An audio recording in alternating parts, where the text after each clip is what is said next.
Why do we fall in love? Out of need, out of connection, or simply out of fear of being alone? Sometimes we think love is something that just happens, a stolen glance, a person who shows up right when we're most lost, and yes, sometimes it feels like an accident. But other times we fall in love from a place of emptiness, from a wound, from that broken part that wants to feel whole. Because love doesn't always arrive when we're ready. Sometimes it comes when we need it most, or when we most confuse it with something else. Eric Strom said that love is an art, that it's not enough just to feel it. You have to learn how to take care of it. It's not just emotion, it's commitment. It's looking at the other and telling yourself this is it. Not because I need you, but because with you, I'm more myself.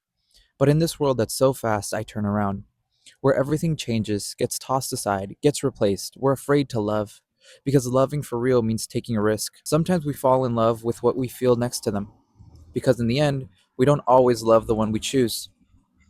Sometimes we love without meaning to, without understanding, without planning it. And if that love changed you, even if it hurt, maybe it wasn't a mistake. Maybe it was exactly what you needed at the moment. Why do we fall in love? Why do people fall in love with one another? Or sometimes with the wrong person?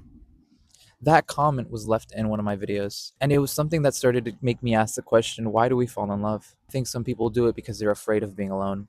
I remember when I would grasp at anything, whether it be a situationship, whether it be another random partner, or whatever it could be, because I was afraid of being alone. I was afraid of spending time by myself with my own thoughts. And I can see why people choose someone random, even though they probably have no connection with them. And what I mean by no connection, I mean like they don't have any similarities with this person that they're choosing. Instead, they just choose that person because they choose them because physically it's what they like. Physically, it's good, you know? It's like seeing a cover on a book and reading the cover and being like, this is going to be an amazing book. And then you start to read it and you realize it's not that amazing. That's exactly how it is. Sometimes people fall in love because they see their friends falling in love. They see other people really close to them be in relationships. And again, they're by themselves, so they think that maybe if they get with someone, work out. Or sometimes it's random. Sometimes it creeps up on you. You don't choose them, but yet somehow love chooses you. Love finds its way to kind of choose them. You know, it happens, and you don't expect it to happen, but it does. You get attached. You start having feelings for someone that you didn't think you would, and next thing you know, you're in love. And then some people get hurt. Some people get hurt with someone that they truly love. Some people get hurt with someone that they thought was the one, or they thought that that was their lover, and that lover hurts them, that lover ruins them, that lover cheats on them, that lover discards them, that lover just does the absolute worst. And that ending part of that comment really stuck with me. Even if it changed you, even if it was love but it changed you, they hurt you, maybe it's what you needed at the time.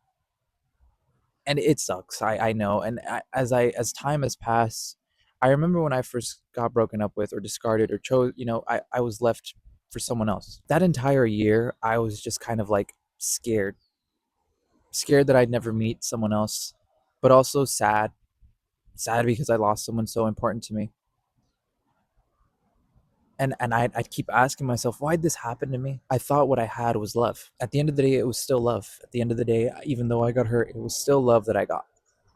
Yes, it changed form. Yes, I got discarded. Yes, I got hurt. And yes, it sucked. But at the end of the day, I felt love. And it gets said a lot. Love is something you need to take care of. You need to tend the fire. It's not something that you could just throw away once the spark, once you feel a different spark with someone else.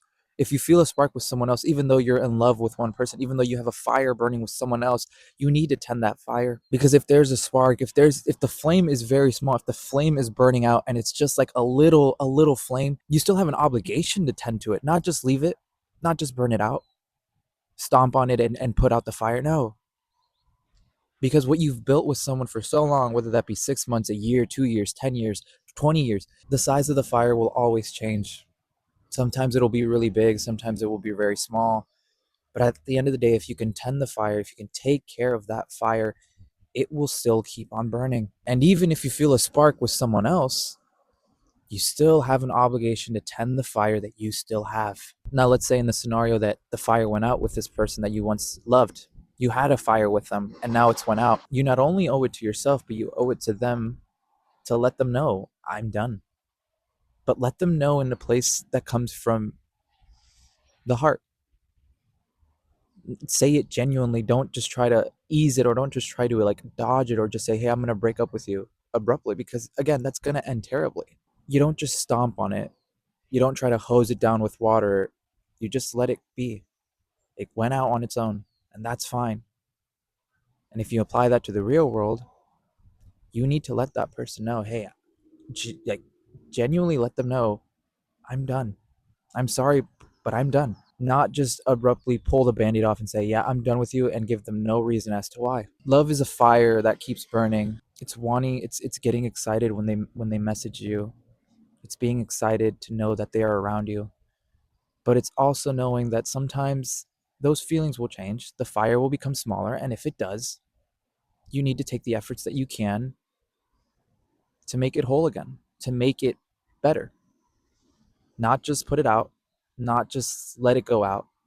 If you genuinely care about this person, if you genuinely care about what you've been building with this other person, 6 months, a year, 2 years, 10 years, 20 years into whatever you're building with this person, you need to tend the fire, not just put it out. I have not learned my lesson again. This is day 2 of me being out here, and I'm still cold. I don't know why. I thought that maybe today it'd be warmer, but I was so wrong. My hands are freezing, if you're wondering. But yeah, anywho, today's episode is recorded here in none other than Beaverton, Oregon. And yes, I'm back at the park.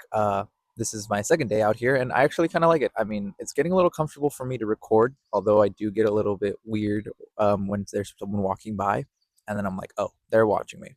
But I don't I don't know. I think I'm getting a little bit of the hang of it, or not, or maybe again I'm stuttering my words here and there, so I'm very sorry about that, but again, I'm going to try my hardest to kind of get better at this. If you want me to talk about a certain topic or subject, or have a question for me, hit the link tree. I think I've already put it in all of my platforms that I'm on, so if you could just kind of find it there, click on it, and then there's like a button that says like questions or topic recommendations, and you can just click on that and you can submit a question or a topic that you might have for me, whatever it may be, honestly, because I'm down to talk about whatever. It is currently the afternoon. The sun is blinding my eyes. It is currently sunset, if you're wondering. I don't know when you're listening to this. You're probably listening to this in the morning, in the night, or in the evening, or late night. Maybe you're doom scrolling.